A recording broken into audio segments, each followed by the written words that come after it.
Essa casa agora é minha, velha.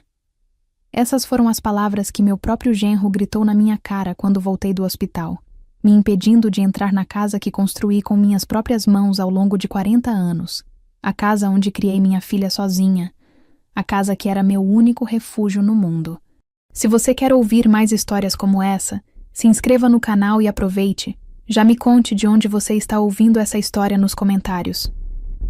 Meu nome é Marta, tenho 72 anos, e tudo começou numa manhã aparentemente normal de setembro de 2024. Eu estava na cozinha da minha casa preparando o café da manhã, como fazia todos os dias há décadas, quando escorreguei numa poça de água que não tinha visto no chão. A queda foi rápida e brutal. Ouvi o estalo do meu quadril antes mesmo de sentir a dor lancinante que me fez gritar e desmaiar. Acordei no hospital com luzes fluorescentes queimando meus olhos e minha filha Cecília segurando minha mão, o rosto dela molhado de lágrimas. Mãe, graças a Deus você acordou. A vizinha ouviu você gritar e chamou a ambulância. Você quebrou o quadril. Vai precisar fazer cirurgia. A dor era insuportável, mesmo com os remédios que os enfermeiros aplicavam regularmente. O médico, um homem jovem de jaleco branco e expressão séria, explicou que eu precisaria de uma cirurgia para colocar um pino no quadril e que a recuperação levaria pelo menos 2 semanas de internação, seguidas de meses de fisioterapia. Dona Marta, a senhora teve sorte, disse ele, olhando para as radiografias numa tela luminosa. Algumas frações de milímetro a mais, e a fratura poderia ter sido muito mais grave. Vamos operar amanhã de manhã cedo. Cecília não saiu do meu lado naquele primeiro dia.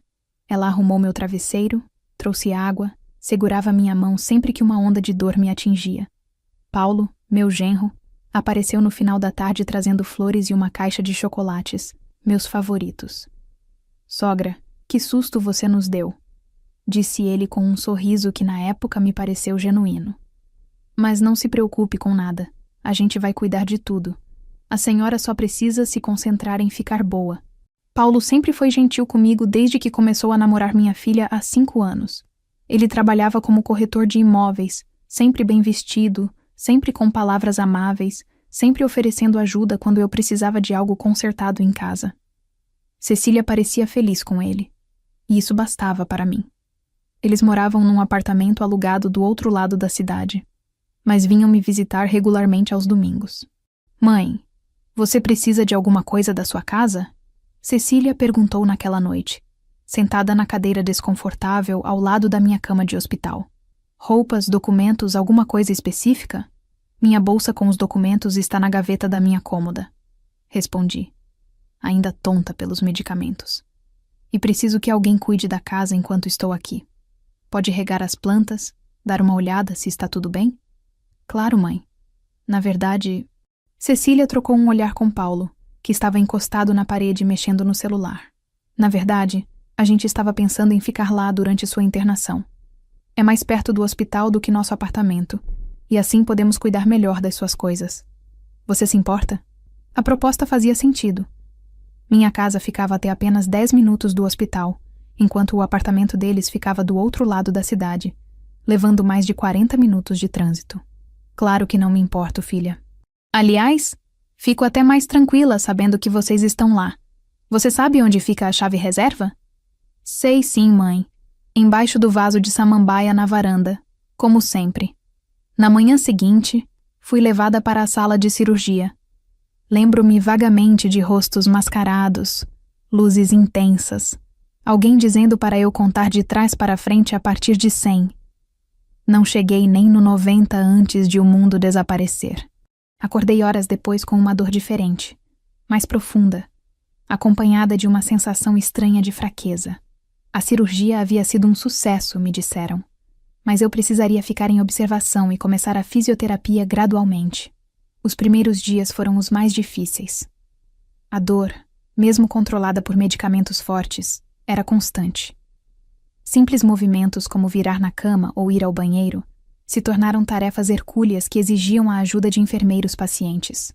Eu, que sempre fui tão independente, que criei minha filha sozinha depois que meu marido nos abandonou quando ela tinha apenas 3 anos, que trabalhei como costureira durante décadas para pagar as contas e dar estudo para Cecília, agora me via completamente dependente de estranhos para as tarefas mais básicas.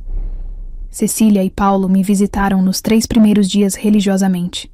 Traziam comida caseira, porque eu reclamava da comida do hospital, traziam revistas para eu passar o tempo, ficavam horas conversando comigo sobre amenidades para me distrair da dor e do tédio. Como está a casa? Perguntei no 3º dia. Tudo bem, mãe. Estamos cuidando de tudo direitinho. Suas plantas estão lindas, reguei todas elas hoje de manhã. Cecília respondeu com um sorriso. E a goteira da cozinha? Ela voltou a pingar? Paulo já deu uma olhada. Está tudo sob controle. Ela me assegurou. E Paulo assentiu da cadeira onde estava sentado, mexendo no celular como sempre. Mas algo me incomodou naquela visita. Algo que não consegui identificar na hora. Cecília parecia ansiosa, olhando para Paulo com frequência como se pedisse aprovação silenciosa antes de falar. E Paulo, normalmente tão comunicativo, estava inusitadamente quieto, respondendo minhas perguntas com monossílabos, os olhos grudados na tela do telefone. Atribuía à imaginação, ao cansaço, aos remédios que me deixavam confusa às vezes. Como eu poderia imaginar que, enquanto eu lutava para recuperar a capacidade de caminhar naquele hospital frio, meu próprio genro estava planejando me roubar tudo que eu tinha? A partir do 4º dia de internação, comecei a notar mudanças sutis que, na época, tentei ignorar, mas que plantaram sementes de desconforto no meu coração. As visitas de Cecília e Paulo, que antes eram diárias e prolongadas, começaram a ficar cada vez mais espaçadas e curtas. No 5º dia, eles apareceram apenas no final da tarde, ficaram menos de meia hora e saíram dizendo que tinham coisas urgentes para resolver. No 6º dia, só Cecília veio, sozinha, e ficou apenas 15 minutos mexendo nervosamente no celular o tempo todo. Filha, está tudo bem? Você parece preocupada, perguntei, tentando segurar sua mão, mas ela a retirou rapidamente para atender uma mensagem que chegou no telefone. Está tudo ótimo, mãe. Só estamos ocupados com uns assuntos, nada demais. Sua resposta foi mecânica, sem olhar nos meus olhos, e ela saiu apressadamente alegando que Paulo estava esperando no estacionamento. No 7º dia, nenhum dos dois apareceu. Fiquei o dia inteiro olhando para a porta, esperando vê-los entrar, inventando desculpas na minha cabeça. Talvez Paulo tivesse pegado um cliente importante. Talvez Cecília estivesse com enxaqueca. Talvez houvesse trânsito. Quando a noite caiu e as luzes do corredor foram diminuídas, finalmente aceitei que não viriam. Peguei o telefone do hospital e liguei para casa. Minha casa. O telefone tocou 6 vezes antes de Paulo atender, e quando atendeu, sua voz estava estranha, distante, quase irritada. Alô? Paulo, sou eu, Marta. Vocês estão bem? Fiquei preocupada porque não vieram hoje. Ouvi um suspiro impaciente do outro lado. Ah, sogra. Tivemos um dia corrido. Muitas coisas para organizar aqui. Organizar? Organizar o quê? Aconteceu alguma coisa na casa? Não. Só estamos arrumando algumas coisas. Você sabe, deixando tudo em ordem para quando você voltar. Mas havia algo falso no tom dele. Algo que meu instinto de mãe detectou imediatamente. Posso falar com a Cecília? Ela está no banho agora. Depois eu falo para ela te ligar, tá bom? E desligou antes que eu pudesse responder.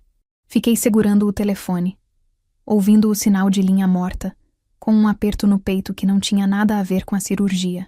Cecília não me ligou de volta naquela noite. Nem na manhã seguinte. No 8º dia de internação, consegui finalmente dar meus primeiros passos com a ajuda do andador. A fisioterapeuta, uma moça jovem e animada chamada Fernanda, me elogiou pelo progresso. Dona Marta, a senhora está indo muito bem. No ritmo que está, vai poder ter alta em menos de uma semana. Deveria estar feliz com a notícia, mas tudo o que sentia era uma ansiedade crescente sobre o que encontraria quando voltasse para casa. Tentei ligar novamente, dessa vez no meio da tarde. Paulo atendeu no primeiro toque, mas sua voz soou ainda mais distante. Oi, sogra. Paulo, preciso falar com a Cecília. Ela não me ligou de volta ontem como você prometeu. Ela está ocupada agora. Ocupada com o quê? Paulo, o que está acontecendo aí? Vocês mal têm vindo me ver. Não atendem minhas ligações direito. Estão escondendo algo de mim? Não estamos escondendo nada. A voz dele subiu de tom, agressiva, algo que eu nunca tinha ouvido antes. Nós estamos cuidando das suas coisas, organizando tudo, e você fica aí nos enchendo com ligações. A gente tem vida própria, sabia? Fiquei em choque. Paulo nunca havia falado comigo daquele jeito. Sempre foi educado, gentil, respeitoso. O que estava acontecendo? Paulo, eu só quero saber se está tudo bem. Posso falar com minha filha, por favor? Ouvi vozes abafadas ao fundo, como se ele tivesse coberto o telefone com a mão. Depois Cecília atendeu, mas sua voz estava tensa, quase sussurrando. Oi, mãe. Cecília, minha filha, o que está acontecendo? Por que você não tem vindo me ver? Por que Paulo está tão estranho? Mãe, não está acontecendo nada. A gente está cuidando da casa, como você pediu. Tem muita coisa para fazer. Você não faz ideia. Havia algo na voz dela. Culpa, talvez? Medo? Que coisas? Filha, é só regar as plantas e verificar se está tudo em ordem. O que tem tanta coisa assim para fazer? Mãe, eu tenho que desligar. A gente se vê em breve, tá? E ela desligou, deixando-me com mais perguntas do que respostas. Nos dias seguintes, o padrão se repetiu. Cecília aparecia rapidamente, sozinha, sempre apressada, sempre olhando para o celular, sempre com desculpas esfarrapadas sobre por que Paulo não vinha junto. Ele está trabalhando. Ele está cansado. Ele está resolvendo umas coisas em casa. No 10º dia, fiz uma pergunta direta. Cecília, o que vocês estão fazendo na minha casa? Ela congelou, o rosto ficando pálido. O que você quer dizer, mãe? Você sabe exatamente o que eu quero dizer. Vocês estão estranhos, evasivos, escondendo algo de mim. O que está acontecendo? Nada, mãe. Por que você está tão desconfiada? A gente só está cuidando das suas coisas. Mas seus olhos não encontravam os meus, e suas mãos tremiam ligeiramente. Então por que você não me deixa falar com Paulo quando ligo? Por que ele fica tão irritado quando eu pergunto sobre a casa? Ele está só estressado com o trabalho, mãe. Você está viajando por causa dos remédios. E antes que eu pudesse rebater, ela alegou estar atrasada para um compromisso e saiu correndo. Fiquei deitada na cama do hospital naquela noite, incapaz de dormir, virando de um lado para o outro, apesar da dor no quadril, minha mente criando cenários cada vez mais preocupantes. O que eles estavam fazendo na minha casa? Por que estavam tão estranhos? Por que Cecília, minha própria filha, estava mentindo para mim? No 12º dia, o médico me deu alta. Dona Marta, a senhora se recuperou excepcionalmente bem. Pode ir para casa amanhã, mas precisa continuar com a fisioterapia e tomar os remédios conforme a prescrição. E nada de esforços físicos pelos próximos 2 meses, entendido? Deveria estar aliviada. Finalmente voltaria para casa, para minha cama, para minhas plantas, para minha rotina. Mas tudo o que sentia era um medo inexplicável, como se estivesse prestes a descobrir algo terrível. Liguei para Cecília para avisar sobre a alta. Paulo atendeu. A gente busca você amanhã às 10, disse ele secamente, e desligou antes que eu pudesse responder. Naquela última noite no hospital, não consegui pregar o olho. Tinha certeza de que algo estava muito, muito errado. A viagem do hospital para casa foi tensa e silenciosa. Paulo dirigia com o maxilar travado, os olhos fixos na estrada, sem dizer uma palavra. Cecília estava no banco do passageiro mexendo compulsivamente no celular, evitando olhar para trás onde eu estava sentada com dificuldade, ainda sentindo dores no quadril operado. Tentei puxar conversa algumas vezes. Como estão as plantas? O tempo ficou mais frio, né? Obrigada por virem me buscar. Mas recebia apenas respostas monossilábicas ou silêncio absoluto. A atmosfera dentro do carro era sufocante, carregada de algo que eu não conseguia nomear, mas que fazia meu estômago revirar de ansiedade. Quando viramos na minha rua, senti um alívio momentâneo. Ali estava minha casa. A casa que comprei com tanto sacrifício há 40 anos. A casa onde criei minha filha, onde cada tijolo guardava uma memória. A fachada amarela clara, o portão verde que eu mesma pintei na primavera passada, a jabuticabeira no jardim que dava frutas todos os anos. Mas conforme nos aproximávamos, comecei a notar detalhes estranhos. A cortina da sala estava diferente. Não era mais a cortina florida que eu tinha escolhido, mas uma cortina cinza escura que eu nunca tinha visto. E havia um carro desconhecido estacionado na garagem, onde sempre ficava vazio porque eu nunca tive carro. De quem é aquele carro na garagem? Perguntei, a voz saindo mais alta do que pretendia. É nosso. A gente comprou semana passada.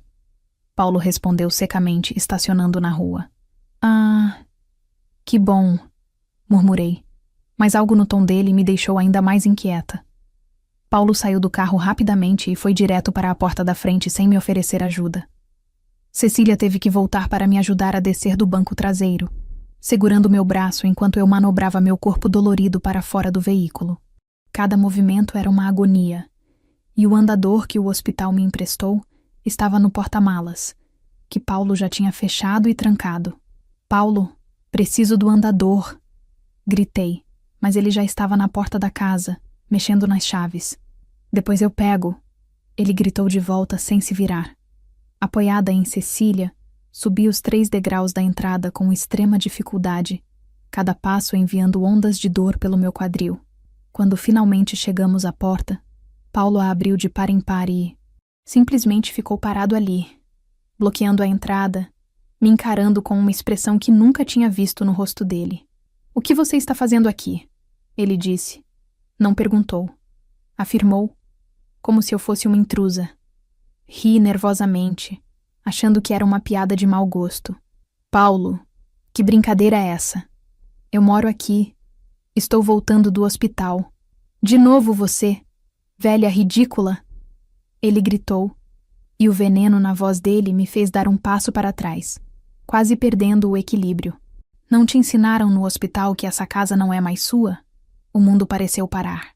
Olhei para Cecília procurando explicação, apoio, qualquer coisa, mas ela estava com a cabeça baixa, olhando fixamente para os próprios pés, as mãos tremendo.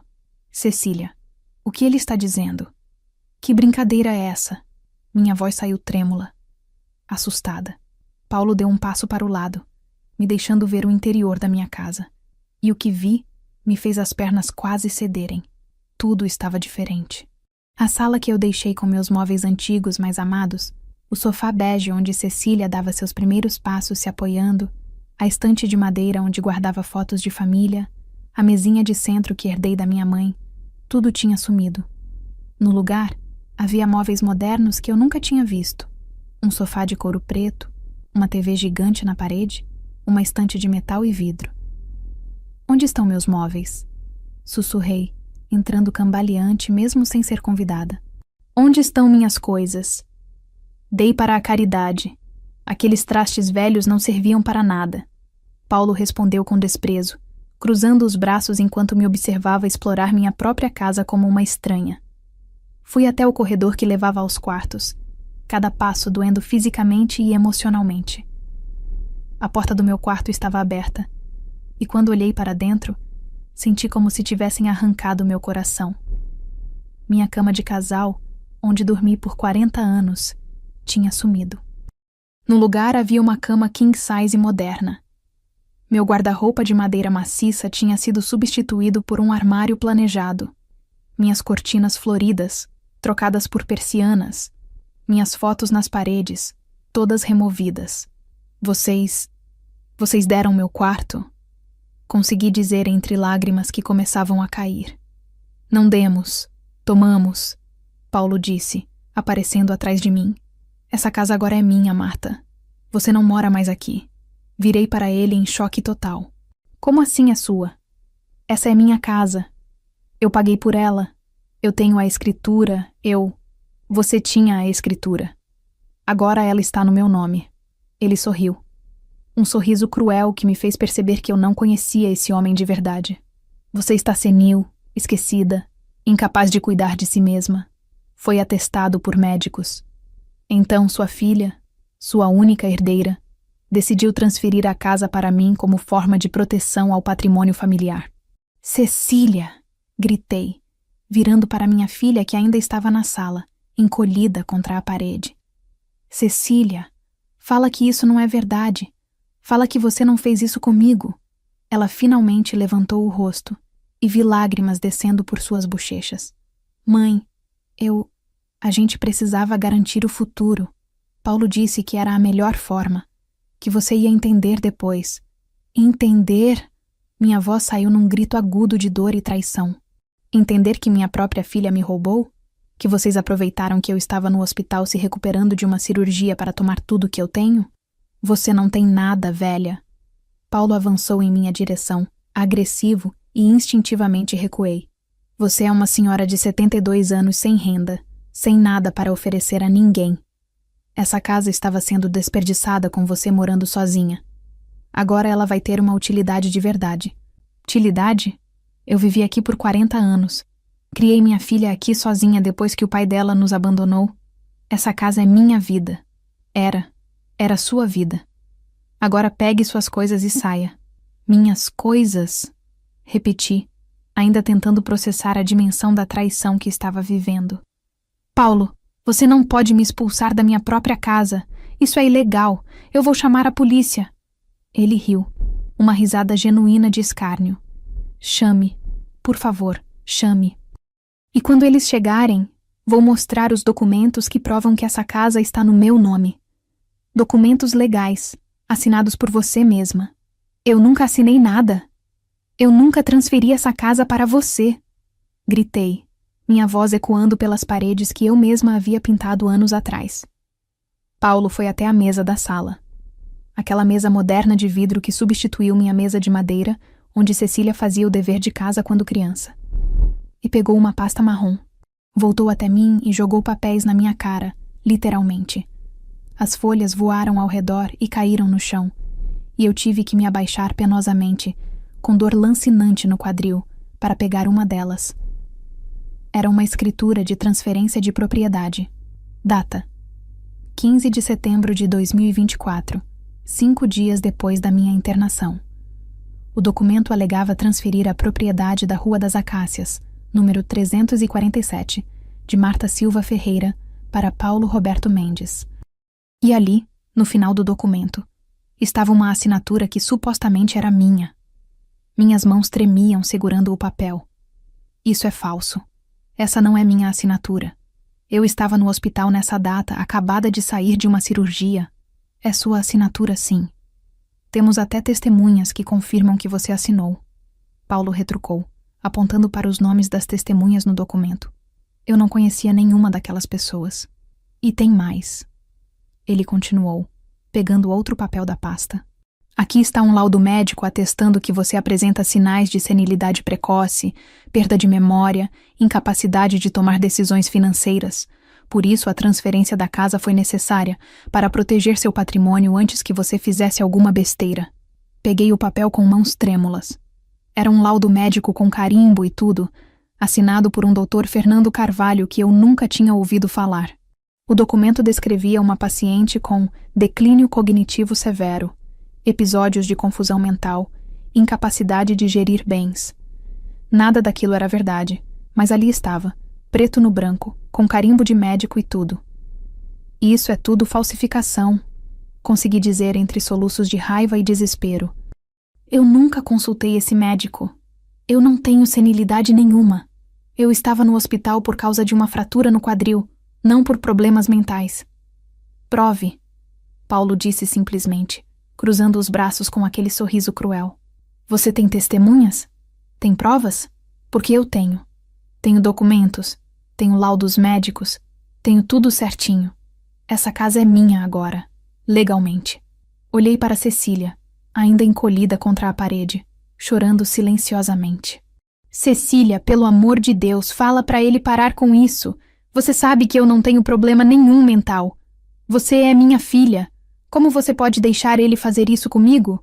Ela finalmente se aproximou, o rosto molhado de lágrimas, as mãos torcendo uma na outra nervosamente.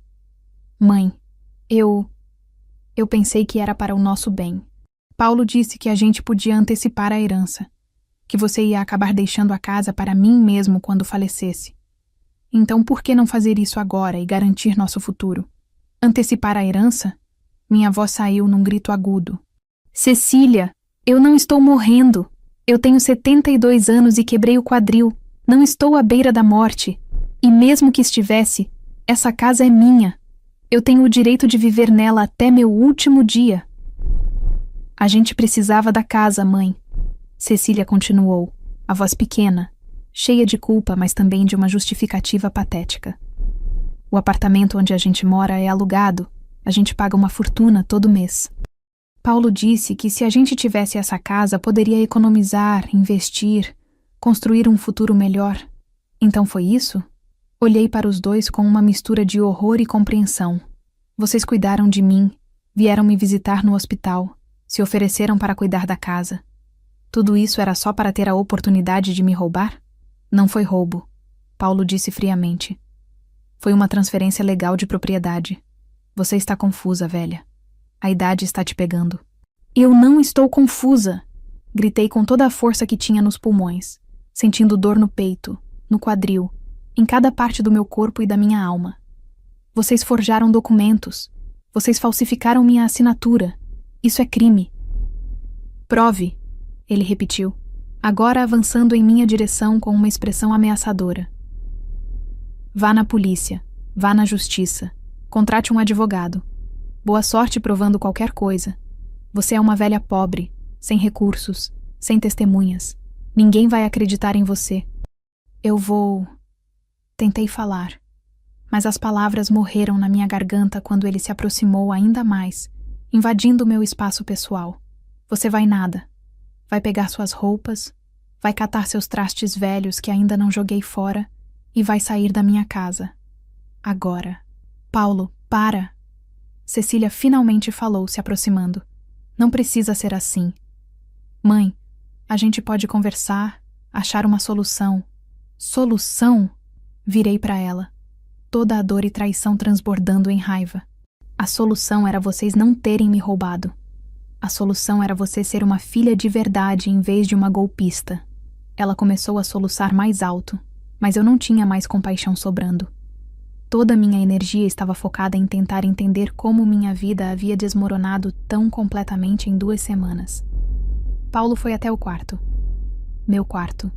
E voltou arrastando uma mala velha. Minha mala. A mesma que eu usava há 20 anos. Ele a jogou no chão aos meus pés. Coloquei algumas roupas suas aí dentro. O resto você vem buscar outro dia. Agora saia. E para onde eu vou ir? Perguntei, a voz saindo num sussurro quebrado. Eu acabei de sair do hospital. Mal consigo andar. Não tenho para onde ir. Não é meu problema, Paulo disse, abrindo a porta de entrada. Você tem 2 filhas, não tem? Vai incomodar a outra. Eu só tenho uma filha, gritei, apontando para Cecília. E ela me traiu. Ela me roubou. Então procure um abrigo. Ele respondeu com indiferença absoluta. Agora saia antes que eu chame a polícia e diga que uma invasora está na minha propriedade. E foi assim, tremendo de dor, choque e desespero, que peguei minha mala e saí da minha própria casa, expulsa pela ganância da minha própria filha e do monstro que ela havia escolhido como marido. Fiquei parada na calçada em frente à minha casa. Não, a casa que já não era mais minha, com a mala aos meus pés e lágrimas caindo pelo rosto. O quadril doía horrivelmente. Cada movimento enviando ondas de dor pelo corpo que mal se recuperava da cirurgia. Para onde eu iria? Como havia chegado a esse ponto? Peguei meu celular com mãos trêmulas e olhei para a lista de contatos. Não tinha muitas opções. A maioria dos meus amigos eram da minha idade ou mais velhos, vivendo em condições similares às minhas, sem recursos para me acolher. Pensei em ligar para a polícia, mas as palavras de Paulo ecoavam na minha cabeça. Prove. Você tem testemunhas? Tem provas? Foi quando meus dedos pararam no nome de Juliana, minha neta, a filha de Cecília, que tinha 28 anos e morava sozinha num apartamento do outro lado da cidade. Juliana sempre foi diferente da mãe. Forte, independente, com senso de justiça aguçado. Trabalhava como professora de português numa escola particular e, embora não nos víssemos com tanta frequência quanto eu gostaria, mantínhamos uma relação carinhosa. Com a voz embargada, disquei o número dela. Tocou 3 vezes antes que ela atendesse, a voz animada e afetuosa como sempre. Vó, que surpresa! Como você está? Já teve alta do hospital? E foi só ouvir aquela voz carinhosa que desabei completamente. Comecei a chorar de forma descontrolada, soluçando tão alto que mal conseguia falar. Vó, o que aconteceu? Você está bem? Está machucada? A preocupação na voz de Juliana era genuína, tão diferente da falsidade que eu havia acabado de experimentar. Juliana, consegui dizer entre soluços. Sua mãe, seu padrasto, eles me expulsaram de casa. Me roubaram. Eu não tenho para onde ir. Houve um silêncio do outro lado. E por um momento, temi que ela não acreditasse em mim, que achasse que eu estava confusa, senil como Paulo havia me chamado. Mas então ela falou, e sua voz estava carregada de raiva. Eles fizeram o quê? Vó, onde você está agora? Na rua, na frente da casa. Ele me jogou para fora com uma mala e disse que a casa é dele agora. Não saia daí. Estou indo buscar você agora. 20 minutos no máximo. E ela desligou. Fiquei ali, sentada na mala, porque não conseguia ficar em pé por muito tempo, observando a casa onde construí toda a minha vida. Alguns vizinhos passaram e olharam com curiosidade, mas ninguém parou para perguntar o que uma senhora de 72 anos estava fazendo sentada numa mala na rua no meio da tarde. Juliana chegou em 15 minutos, dirigindo acima da velocidade permitida pelo choque e indignação. Ela freou bruscamente na frente da casa, desceu do carro como um furacão e correu até mim. Aos 28 anos, Juliana tinha o cabelo castanho encaracolado da avó, os mesmos olhos verdes intensos e uma determinação que eu reconhecia de mim mesma quando era mais jovem. Vó, ela me abraçou forte e eu finalmente me permiti desmoronar completamente nos braços dela. O que aconteceu? Me conta tudo. Entre lágrimas e soluços, contei toda a história.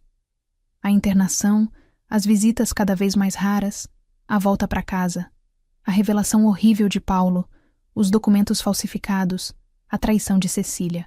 Juliana me escutou segurando minhas mãos, sua expressão ficando cada vez mais séria e raivosa. Esse desgraçado! Ela explodiu quando terminei. E minha mãe deixou isso acontecer? Ela participou disso? Ela disse que pensava que era melhor para o futuro deles, que estavam antecipando a herança. Herança? Vó, você tem 72 anos e está perfeitamente lúcida. Não existe antecipar herança assim. Isso é roubo, é crime. Juliana estava furiosa, as mãos tremendo de raiva enquanto me ajudava a levantar. Vamos embora daqui. Você vai ficar na minha casa e amanhã mesmo vamos procurar um advogado. Juliana, eu não tenho dinheiro para advogado. Minha aposentadoria mal dá para as despesas básicas. Não importa. A gente dá um jeito. Mas você não vai deixar esse criminoso ficar com sua casa. Não enquanto eu estiver viva. Ela me ajudou a entrar no carro com cuidado, colocou a mala no banco de trás e, antes de ligar o motor, olhou fixamente para a casa. Vó, pode acreditar em mim. A gente vai recuperar sua casa. E esse Paulo vai pagar pelo que fez. A viagem até o apartamento de Juliana foi mais calma. Ela morava num prédio simples, mas bem cuidado, num bairro tranquilo. O apartamento era pequeno, um quarto, sala e cozinha americana, mas estava limpo e organizado, cheio de plantas e livros. Você vai dormir na minha cama, vó. Eu durmo no sofá, ela disse, já arrumando lençóis. Não, minha filha, eu não vou tirar você da sua cama. O sofá serve para mim. Vó, você acabou de sair de uma cirurgia no quadril. Não vou deixar você dormir no sofá. Discussão encerrada. E havia tanta determinação na voz dela que eu não tentei discutir mais. Naquela noite, deitada na cama de Juliana, numa casa que não era minha, mas onde me sentia muito mais bem-vinda do que na minha própria casa havia sido nas últimas horas, chorei silenciosamente. Chorei pela traição, pela perda, pela humilhação. Chorei por ter passado 40 anos construindo um lar, só para vê-lo arrancado de mim em questão de dias. Mas também senti algo que não esperava sentir. Um lampejo de esperança. Juliana acreditava em mim. Juliana estava furiosa em meu nome. Juliana não ia deixar Paulo e Cecília saírem impunes dessa. Vó, Você está acordada? A voz de Juliana veio da sala. Estou, minha flor. Ela apareceu na porta do quarto, iluminada pela luz do corredor. Eu liguei para a minha mãe. Disse exatamente o que penso dela e do Paulo. Disse que ela é uma vergonha, uma golpista, que eu tenho nojo dela. Ju, não, vó. O que ela fez é imperdoável. E amanhã, primeiro horário, a gente vai atrás de justiça. Você vai ter sua casa de volta. Eu prometo. E pela primeira vez desde que tinha voltado do hospital, eu acreditei que talvez, só talvez, ainda houvesse esperança. Na manhã seguinte, Juliana já estava acordada às 7 horas, fazendo ligações, pesquisando na internet, tomando notas freneticamente num bloquinho. Quando acordei com o cheiro de café fresco, encontrei-a sentada à mesa com o notebook aberto e várias páginas impressas espalhadas ao redor.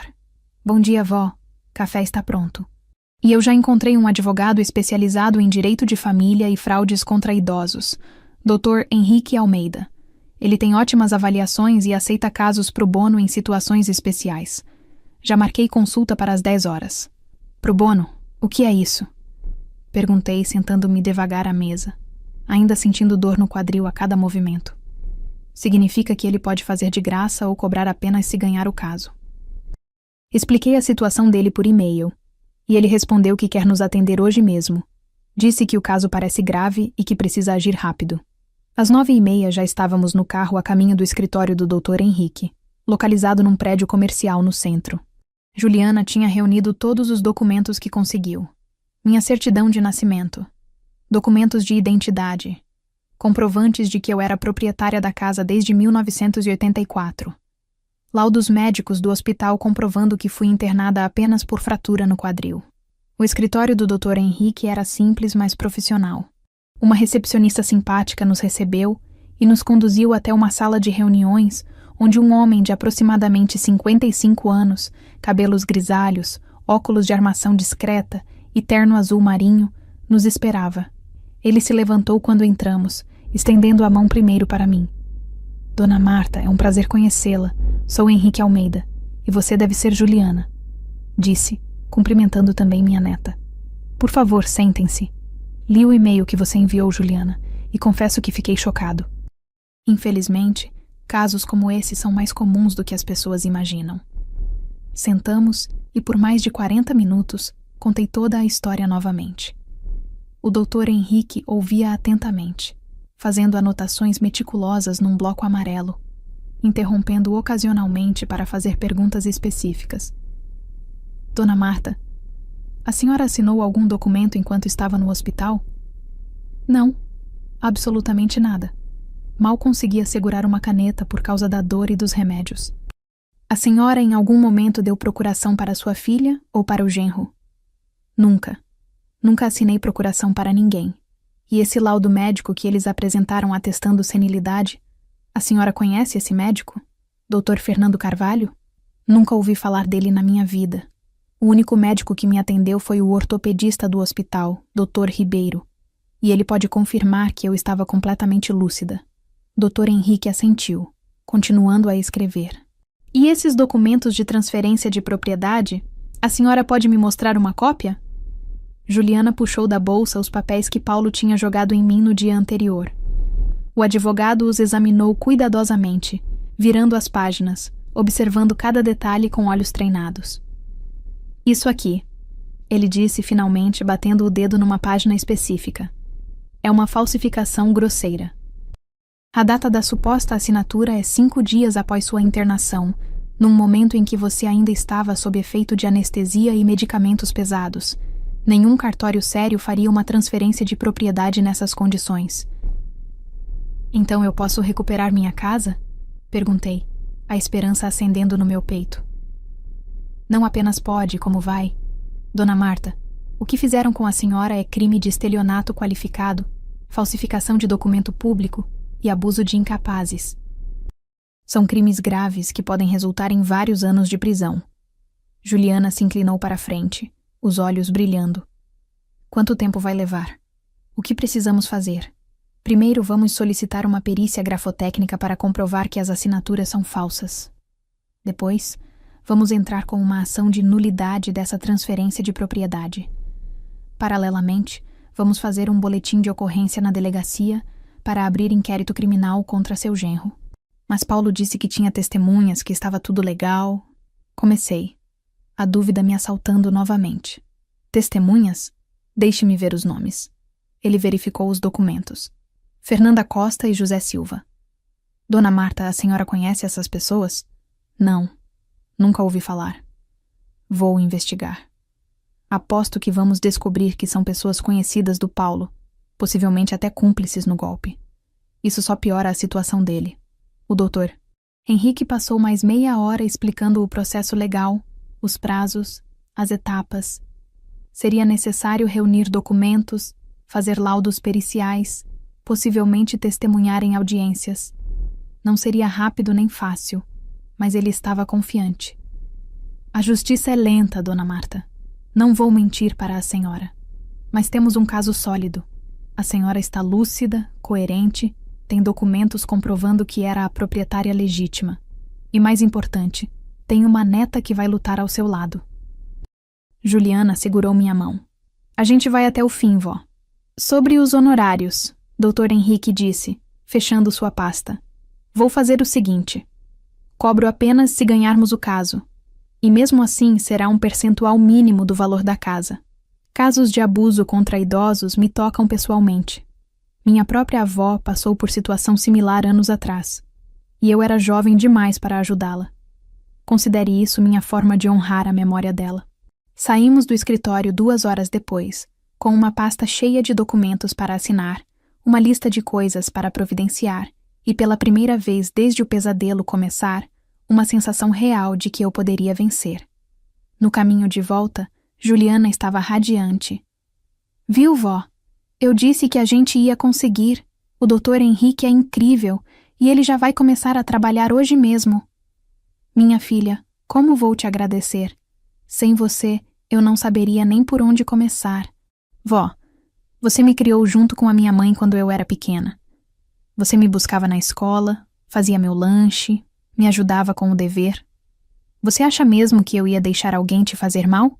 Naquela tarde, Dr. Henrique já havia nos ligado confirmando que deu entrada no pedido de perícia grafotécnica e que iríamos à delegacia no dia seguinte para fazer o boletim de ocorrência formal.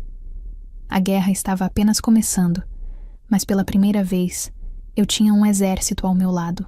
As semanas seguintes foram uma montanha-russa de emoções, papelada interminável e revelações cada vez mais chocantes sobre a extensão da traição que sofri.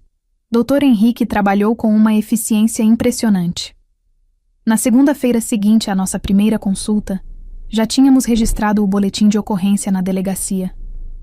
O delegado, um homem sério de uns 50 anos chamado Dr. Campos, ouviu minha história com atenção crescente e cara cada vez mais séria. Dona Marta, infelizmente casos como o seu são mais comuns do que deveriam. Vou encaminhar para a investigação imediata.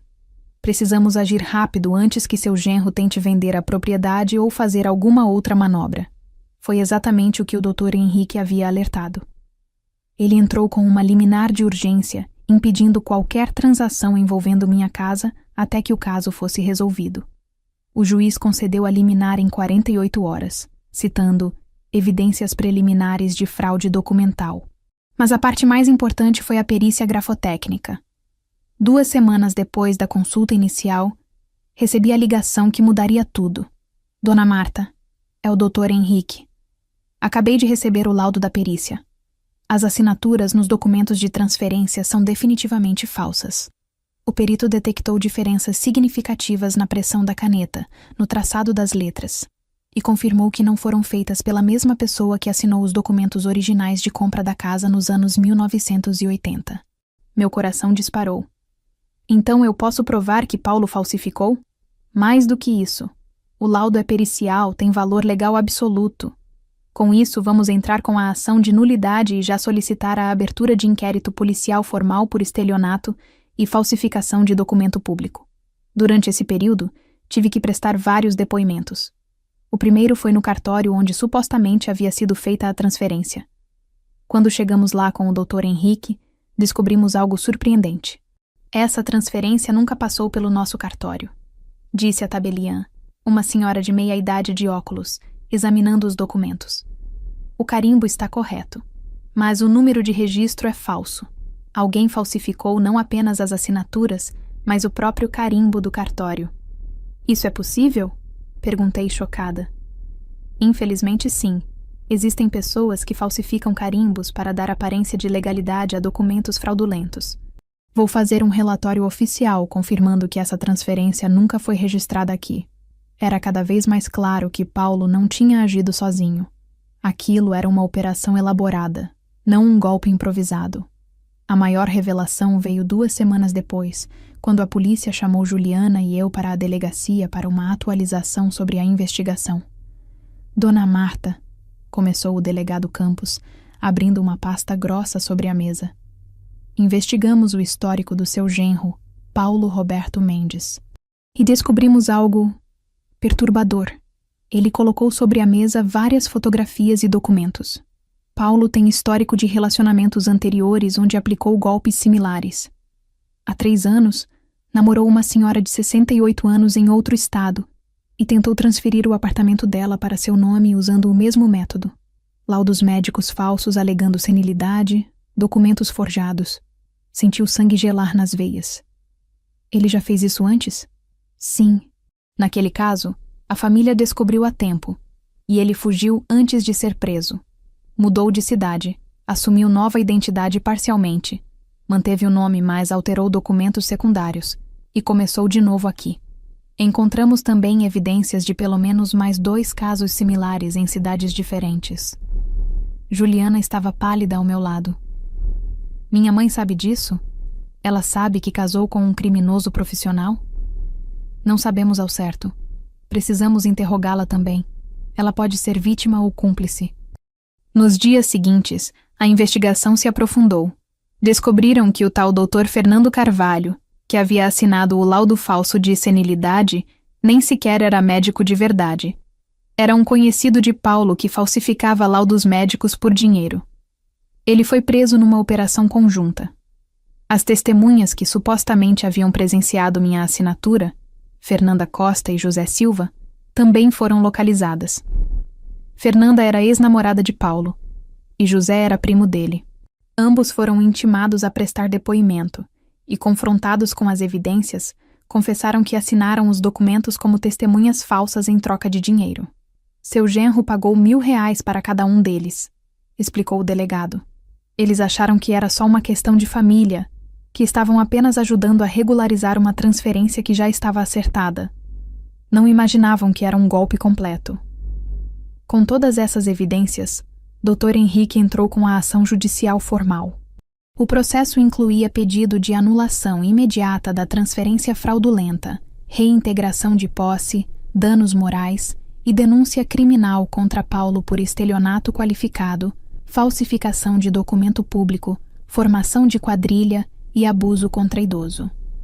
Dona Marta, com as provas que reunimos, o caso está sólido.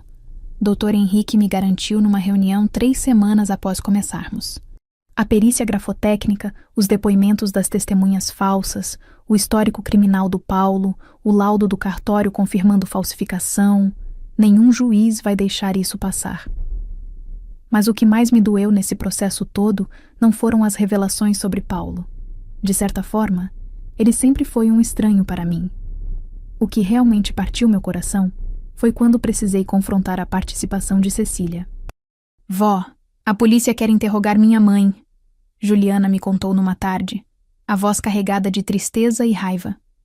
Precisam saber se ela estava ciente de que Paulo era um golpista, se ela participou ativamente da fraude ou se foi enganada também. E você acha que ela sabia? Perguntei, já temendo a resposta. Juliana suspirou. Não sei, vó. Quero acreditar que não, que minha mãe foi manipulada por ele. Mas ao mesmo tempo, ela te expulsou de casa. Ela viu você na rua com uma mala, machucada, acabada de sair do hospital, e não fez nada. Essa era a pergunta que me mantinha acordada à noite. Cecília era vítima ou cúmplice? E qual resposta seria pior? Descobrir que minha filha foi enganada? Ou que ela conscientemente participou do roubo contra a própria mãe? Em breve, a justiça responderia a essa pergunta. E eu não sabia se estava pronta para ouvir a resposta. O interrogatório de Cecília aconteceu numa quinta-feira chuvosa de outubro, 6 semanas após eu ter sido expulsa da minha própria casa. Juliana e eu estávamos na delegacia, numa sala de espera desconfortável, aguardando enquanto minha filha era questionada numa sala ao lado. Dr. Henrique estava presente como meu representante legal, e o delegado Campos conduzia o interrogatório junto com uma promotora especializada em crimes contra idosos. Através da porta entreaberta, eu conseguia ouvir fragmentos da conversa, a voz de Cecília alternando entre defensiva e chorosa. Eu não sabia. Ele me disse que era tudo legal. Senhora Cecília, precisamos que responda com clareza. A senhora tinha conhecimento do histórico criminal do seu marido? Houve um silêncio longo. Juliana apertou minha mão com força, ambas tensas esperando a resposta. Eu descobri algumas coisas depois, mas no começo não. Ele me contou que tinha tido problemas com uma ex-namorada que o acusou falsamente, mas que tudo foi resolvido. Eu acreditei nele. 40 minutos depois, a porta se abriu e Cecília saiu, os olhos vermelhos e inchados de tanto chorar. Quando me viu na sala de espera, ela parou, congelada, como se tivesse levado um choque. Mãe, sua voz saiu num sussurro quebrado. Eu não respondi. Não sabia o que dizer. Olhar para ela me causava uma dor física no peito, uma mistura de amor maternal e traição profunda que não conseguia processar. O delegado Campos nos chamou para sua sala. Dona Marta, preciso informá-la sobre alguns desenvolvimentos importantes no caso. Sentamos todos, eu, Juliana, Dr. Henrique, enquanto Cecília foi mantida numa sala separada. O delegado abriu sua pasta e começou a falar. Após interrogatório extensivo e confrontação com evidências, sua filha Cecília confessou que foi enganada por Paulo. Ela realmente acreditava que a transferência da casa era uma antecipação de herança legal e que os documentos estavam em ordem. Porém, ele fez uma pausa, olhando diretamente para mim. Ela admitiu que tinha dúvidas. Admitiu que achou estranho Paulo insistir tanto para que ela não contasse detalhes para a senhora. Admitiu que viu documentos que não entendeu completamente, mas assinou mesmo assim porque Paulo a convenceu de que era apenas burocracia. Então ela é culpada ou não? Juliana perguntou, a voz tensa. Juridicamente, ela pode ser enquadrada como cúmplice por negligência. Ela tinha sinais de alerta, mas escolheu ignorá-los por conveniência. No entanto, descobrimos algo que muda completamente o caso. Ele puxou outro documento. Investigamos o celular e os e-mails de Paulo, obtidos por mandado judicial. E encontramos conversas dele com os ex-parceiros criminosos, planejando não apenas roubar a casa da Dona Marta, mas também aplicar golpes similares contra outros idosos da região. Ele estava usando sua esposa, Cecília, como fachada de respeitabilidade. Meu estômago revirou. Ele estava planejando fazer isso com outras pessoas? Sim. Encontramos uma lista com nomes de outras senhoras idosas do bairro, pesquisas sobre seus patrimônios, até esboços de abordagem. Paulo não era apenas um golpista ocasional. Ele estava montando uma operação sistemática de fraude contra idosos. Juliana cobriu a boca com a mão, horrorizada. Quantas pessoas ele planejava golpear? Pelo menos 5, que conseguimos identificar. E há evidências de que ele já estava se aproximando de algumas delas, frequentando os mesmos lugares, criando oportunidades de contato. Dr. Henrique se inclinou para a frente. Com essas novas evidências, qual será o procedimento?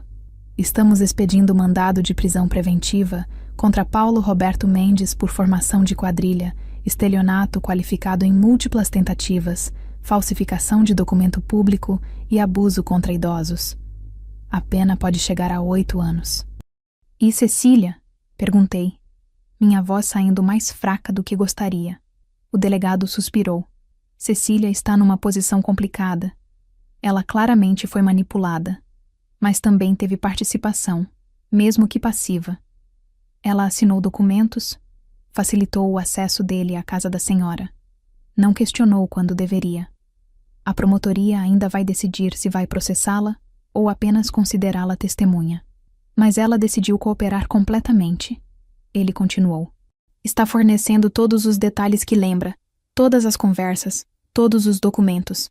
E mais importante, ela confessou que quando viu a senhora sendo expulsa da casa, sentiu que algo estava muito errado, mas estava com tanto medo de Paulo que não teve coragem de intervir.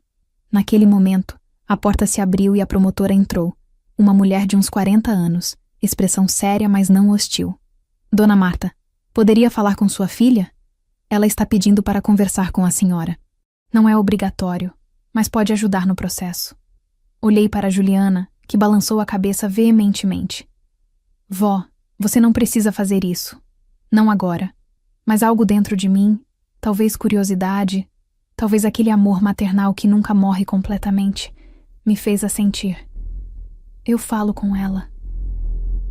Fui levada até uma sala pequena onde Cecília estava sentada, destruída, o rosto molhado de lágrimas, as mãos tremendo sobre a mesa. Mãe, ela começou assim que me viu, levantando-se abruptamente. Mãe, eu sinto muito, eu sinto tanto. Eu fui uma idiota, uma cega, uma... Você sabia? Perguntei cortando suas palavras. Você sabia que ele era um criminoso? Não, eu juro que não. Quando descobri sobre os outros casos, sobre o histórico dele, foi hoje, aqui na delegacia. Paulo me enganou, mãe. Ele me fez acreditar que estava fazendo o melhor para nossa família. Mas você me expulsou de casa, Cecília. Você me viu, machucada, acabada de sair do hospital, e não fez nada. Ela desmoronou, caindo de joelhos no chão da sala. Eu estava com medo dele. Nas últimas semanas ele mudou. Ficou agressivo, controlador. Ameaçou que se eu contasse qualquer coisa para você, ele me deixaria sem nada. Eu sou uma covarde, mãe. Uma covarde horrível. Olhei para minha filha. Aquela menina que criei sozinha, ajoelhada no chão, chorando. E senti nada. Nem raiva, nem pena. Apenas um vazio imenso onde costumava haver amor incondicional. Levanta, Cecília, disse friamente. Agora você vai fazer a única coisa certa que pode fazer. Vai testemunhar contra ele. Vai contar tudo o que sabe e vai ajudar a colocar esse homem na cadeia. Ela levantou, limpando o rosto. Eu vou. Eu prometo que vou. E naquele momento, soube que minha filha estava quebrada. Mas talvez, apenas talvez, ainda houvesse um caminho para algum tipo de redenção. A audiência judicial aconteceu num dia frio de novembro, 2 meses após eu ter sido expulsa da minha casa. O fórum estava lotado de pessoas aguardando seus próprios casos, mas para mim, aquele tribunal representava muito mais do que um simples processo. Era a diferença entre recuperar minha dignidade ou perder tudo o que construí em 40 anos de trabalho. Dr. Henrique me acompanhou, vestido em seu terno mais formal, uma pasta grossa de documentos debaixo do braço. Juliana estava ao meu lado, segurando minha mão com força enquanto esperávamos ser chamados. Do outro lado do corredor, vi Paulo pela primeira vez desde que me expulsou da casa. Ele estava acompanhado de um advogado de defesa, usando terno e gravata, mas seus olhos me evitaram completamente. Cecília não estava presente. Ela havia sido convocada como testemunha, não como ré, graças à sua cooperação com a investigação.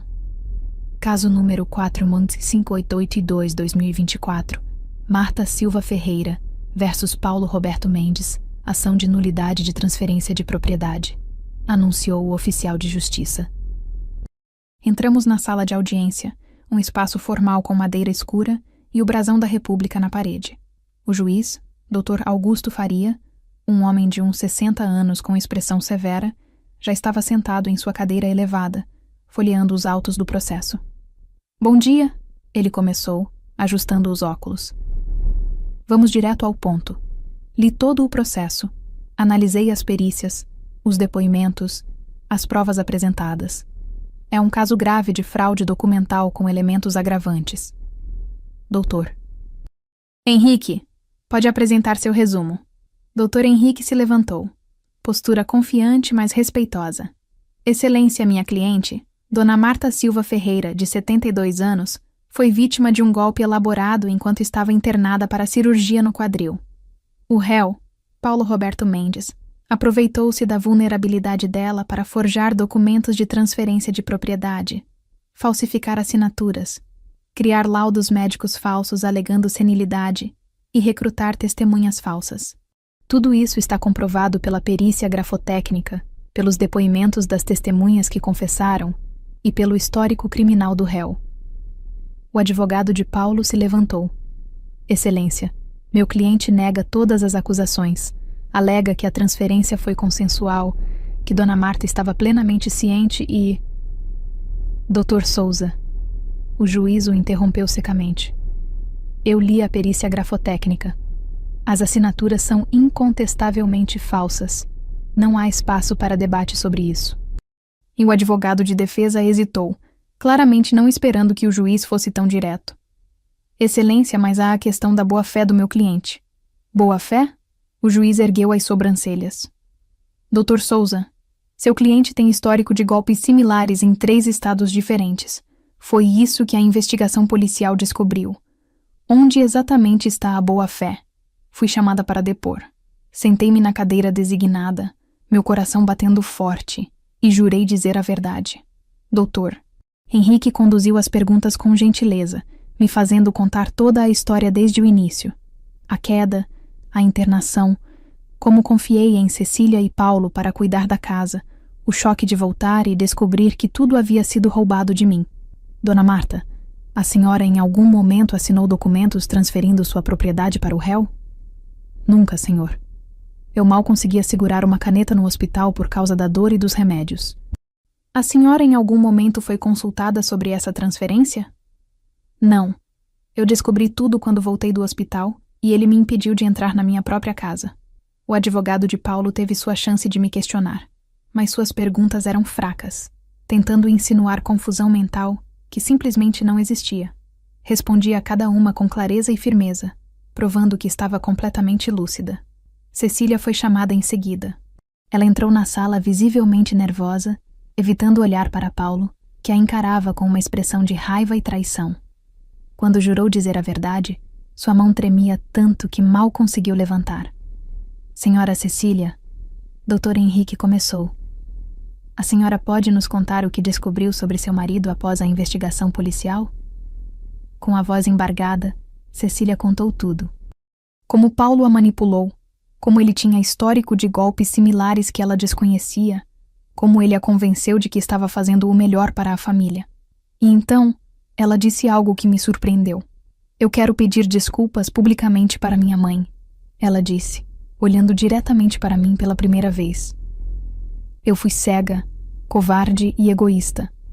Minha mãe me criou sozinha, trabalhou a vida inteira para me dar educação e dignidade, e eu a traí da pior forma possível. Não espero perdão, mas espero que a justiça corrija o erro horrível que ajudei a cometer. Lágrimas desciam pelo meu rosto. Mas mantive silêncio. O juiz ouviu todos os depoimentos, examinou novamente as perícias, conferiu os laudos. Depois de quase 3 horas de audiência, ele bateu o martelo. Tendo analisado todas as provas apresentadas, as perícias grafotécnicas que comprovam falsificação, os depoimentos das testemunhas falsas que confessaram, o histórico criminal do réu e a ausência total de consentimento da vítima, declaro nula a transferência de propriedade da Rua das Acácias, número 347. A propriedade é imediatamente restituída à sua legítima dona, Marta Silva Ferreira.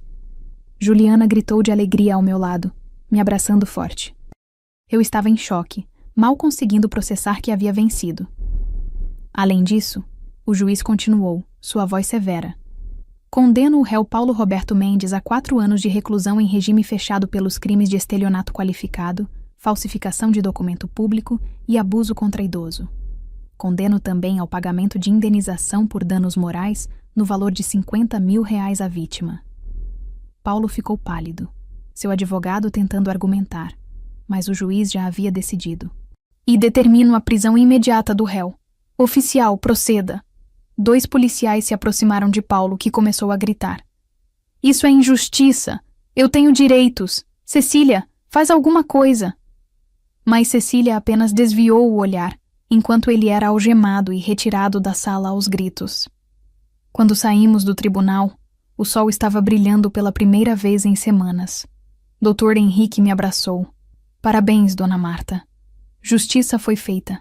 E pela primeira vez em 2 meses, eu finalmente respirei aliviada, sabendo que minha casa voltaria a ser minha.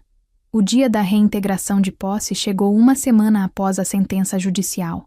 Era uma manhã ensolarada de dezembro, e eu estava no banco traseiro do carro de Juliana, acompanhada pelo Dr. Henrique e por 2 oficiais de justiça que iriam garantir meu retorno à casa.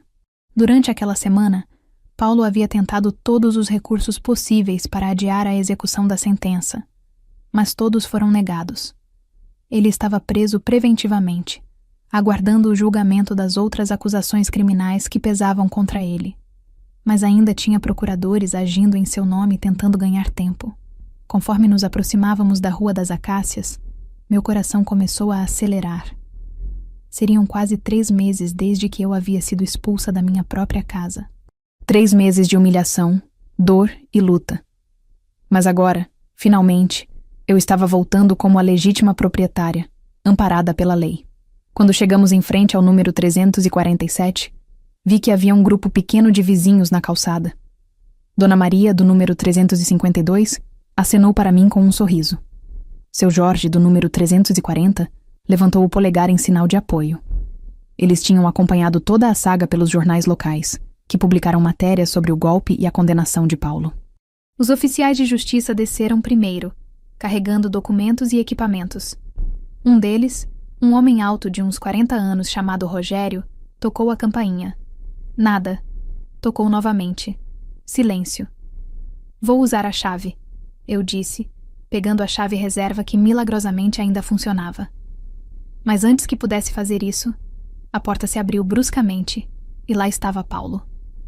Ou melhor, alguém que parecia Paulo, mas estava completamente transformado.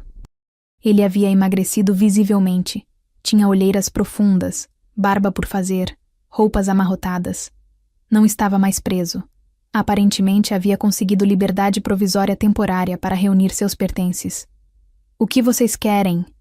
Ele perguntou com voz rouca, bloqueando a entrada. O oficial Rogério mostrou os documentos. "Senhor Paulo Roberto Mendes, estamos aqui para executar a ordem de reintegração de posse. A senhora Marta Silva Ferreira foi declarada legítima proprietária deste imóvel, e o senhor tem 1 hora para retirar seus pertences e desocupar as instalações." "Eu não vou sair", Paulo disse simplesmente cruzando os braços. "Essa casa é minha. Vocês não podem me tirar daqui." Dr. Henrique se adiantou. "Senhor Paulo, o senhor foi condenado em primeira instância. A sentença é clara. Se não colaborar, será removido à força e poderá responder por crime de desobediência à ordem judicial." "Eu não me importo. Vocês me tiraram tudo. Vocês acreditaram nas mentiras dessa velha louca!" Ele gritou, apontando para mim com desprezo. Foi nesse momento que algo dentro de mim quebrou.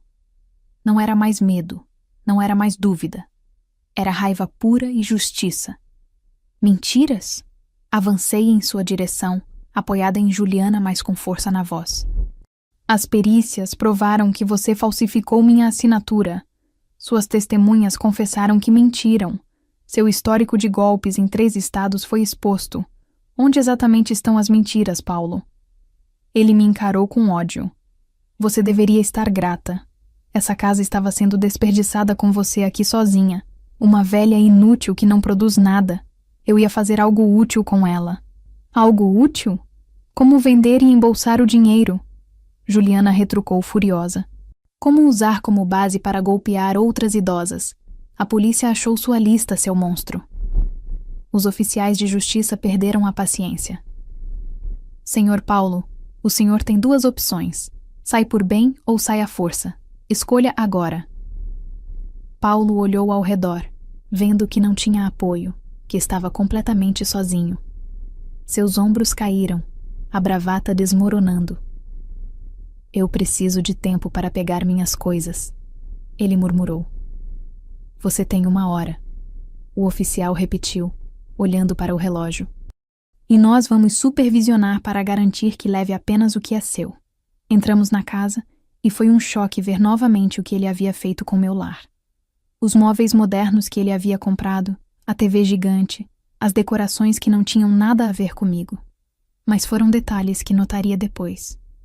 Paulo subiu para o quarto, meu quarto, e começou a jogar roupas numa mala grande. Ele trabalhava em silêncio tenso, ocasionalmente me lançando olhares de ódio, mas sem dizer nada. Os oficiais checavam cada item que ele pegava, garantindo que nada que fosse meu saísse da casa. Em 40 minutos, ele tinha 2 malas cheias e algumas caixas com eletrônicos. Isso é tudo, ele disse rispidamente. E os móveis que o senhor colocou aqui? O oficial perguntou. Pretende levá-los? Não tenho como transportar agora. Volto para buscar depois, Paulo respondeu. Então o senhor tem que agendar com a proprietária. Não pode simplesmente aparecer aqui quando quiser. Paulo me lançou um olhar venenoso, mas não disse nada. Quando ele pegou a última caixa e caminhou em direção à porta, eu fiz algo que nem planejei. Bloqueei sua passagem. Paulo, disse, minha voz calma, mas firme. Você tentou me destruir. Tentou tirar tudo que construí com 40 anos de trabalho honesto. Usou minha filha, manipulou minha família, me expulsou da minha casa quando eu estava vulnerável e machucada. Ele me encarou, mas não falou. Mas você fracassou. Porque pessoas como você sempre fracassam. A justiça é lenta, mas chega. E agora você vai passar os próximos anos pagando pelo que fez.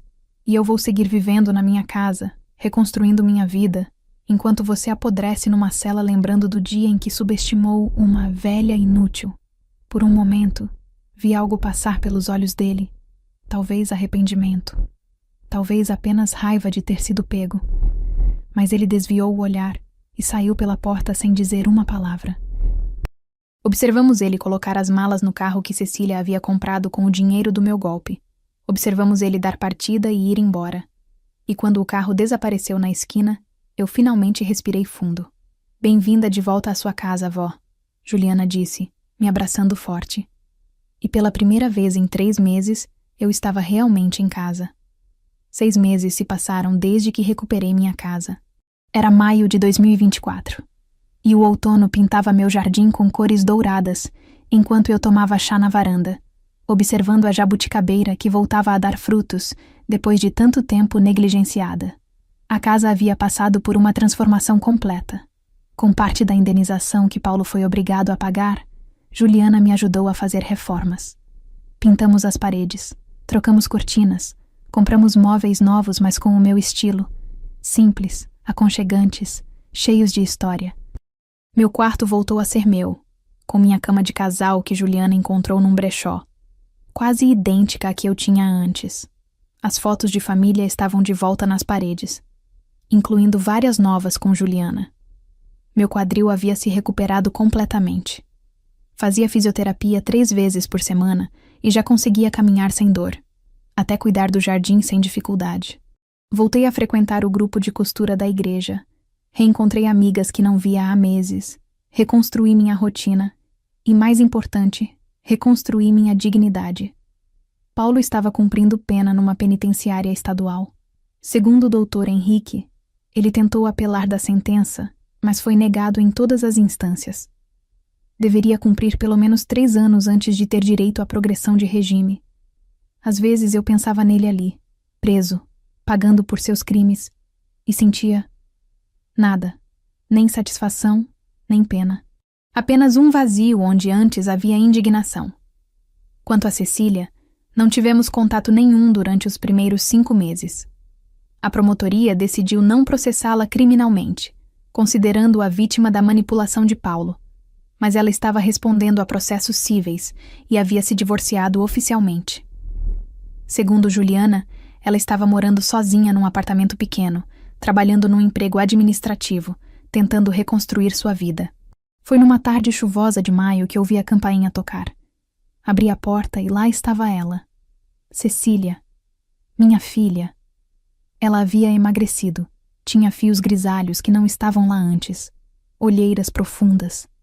Carregava um buquê simples de flores e uma expressão de nervosismo absoluto. Mãe, posso entrar? Sua voz saiu num sussurro hesitante. Por um momento, considerei fechar a porta. Considerei dizer que não. que era tarde demais, que ela havia me magoado demais. Mas algo mais forte, talvez o instinto maternal que nunca morre completamente, talvez apenas cansaço de carregar tanto rancor, me fez dar um passo para o lado. Entre. Ela entrou devagar, olhando ao redor como se visse a casa pela primeira vez. Está linda. Você deixou tudo do seu jeito de novo. Sim, do jeito que sempre deveria ter sido. Sentamos na sala, um silêncio pesado entre nós. Cecília segurava as flores no colo, os dedos apertando os caules com nervosismo. Eu vim pedir desculpas. Ela finalmente disse, os olhos enchendo de lágrimas. Sei que já pedi antes no tribunal, mas eu precisava fazer isso aqui, na sua casa, olhando nos seus olhos. Mãe, eu fui a pior filha que alguém poderia ter. Eu te traí, te machuquei, fui cúmplice de um crime horrível contra você. Sim, foi. Respondi simplesmente, sem suavizar. Ela assentiu, aceitando. Eu passei esses meses em terapia, tentando entender como permiti que isso acontecesse, como fui tão cega, tão gananciosa, tão covarde, e descobri coisas sobre mim que não queria admitir. Que coisas? Que eu sempre tive inveja da sua força. Você criou uma filha sozinha, trabalhou a vida toda, comprou essa casa com seu suor. E eu me casei pensando que seria sustentada, que teria vida fácil. Quando Paulo me ofereceu a antecipação da herança, eu vi uma forma de ter o que queria sem trabalhar por isso. Foi ganância pura, mãe. Ganância e preguiça. Foi a primeira vez que ela assumiu responsabilidade real, sem se esconder atrás de fui manipulada ou tinha medo dele. Paulo me manipulou sim. Ela continuou. Mas eu deixei ser manipulada porque queria acreditar na mentira. Eu sabia, no fundo, que algo estava errado. Mas escolhi ignorar porque era conveniente. E o que você quer agora, Cecília? Quer que eu diga que está tudo bem? Que te perdoo e seguimos como se nada tivesse acontecido? Não. Ela balançou a cabeça veementemente. Eu não mereço seu perdão. E sei disso. Vim apenas pedir desculpas de verdade e dizer que entendo se você nunca mais quiser me ver. Você tem todo o direito de me cortar da sua vida. Olhei para minha filha, aquela mulher de 45 anos que eu trouxe ao mundo, que criei com tanto amor e sacrifício, e vi algo que não esperava ver. Arrependimento genuíno. Não aquele arrependimento performático do tribunal, mas algo profundo e doloroso. Eu fiz terapia também. Compartilhei. O que você fez comigo me destruiu de formas que nem consigo descrever. Me fez questionar tudo. Minha capacidade como mãe, meu valor como pessoa, minha própria sanidade. Eu sei, mãe, e sinto muito. Sinto tanto, mas minha terapeuta me disse algo importante. Que carregar ódio é como beber veneno esperando que a outra pessoa morra, e eu não quero mais carregar esse veneno. Cecília levantou o rosto, os olhos brilhando de esperança cautelosa. Eu não sei se consigo te perdoar completamente agora. Continuei. Isso vai levar tempo, muito tempo, e nada vai voltar a ser como era. Mas talvez possamos começar de novo, devagar, com limites claros. Ela começou a chorar, não delicadamente, mas em soluços profundos de alívio e dor. Obrigada, mãe. Obrigada por me dar uma chance que eu não mereço. Não é uma chance, é uma possibilidade. E você vai ter que trabalhar muito para reconstruir minha confiança. Vai levar anos, Cecília. Anos. Eu sei. E estou disposta. Vou passar o resto da minha vida tentando compensar o que fiz. Conversamos por mais 2 horas naquela tarde. Ela me contou sobre a terapia, sobre o divórcio difícil, sobre como estava trabalhando para se sustentar pela primeira vez na vida adulta. Contei sobre as reformas da casa, sobre minha recuperação, sobre como Juliana havia sido meu anjo da guarda. Quando ela foi embora, já era noite. Na porta, ela hesitou. Posso te visitar de novo? Talvez daqui a umas semanas? Pode, mas liga antes. Vou ligar. E mãe, eu te amo. Sempre amei, mesmo quando não mostrei. Fechei a porta depois que ela foi embora e fiquei ali parada no corredor da minha casa. Minha casa, sentindo uma paz que não sentia há muito tempo. Não era uma paz completa, não era o fim da dor. Mas era um começo. Juliana me ligou mais tarde. Vó, soube que minha mãe foi te visitar. Como foi? Foi difícil, mas necessário. Você a perdoou? Estou tentando, minha flor, um dia de cada vez. Naquela noite, deitada na minha cama, na minha casa, cercada pelos meus pertences e pelas minhas memórias, refleti sobre tudo que havia vivido nos últimos meses. Aprendi que a maldade existe, que até aqueles que amamos podem nos trair. Mas também aprendi que a justiça, embora lenta, pode prevalecer. Que há pessoas boas dispostas a lutar por você. E que o perdão, mesmo quando parece impossível, às vezes é o único caminho para a paz. E pela primeira vez em muito tempo, dormi profundamente, sem pesadelos, sabendo que estava finalmente em casa.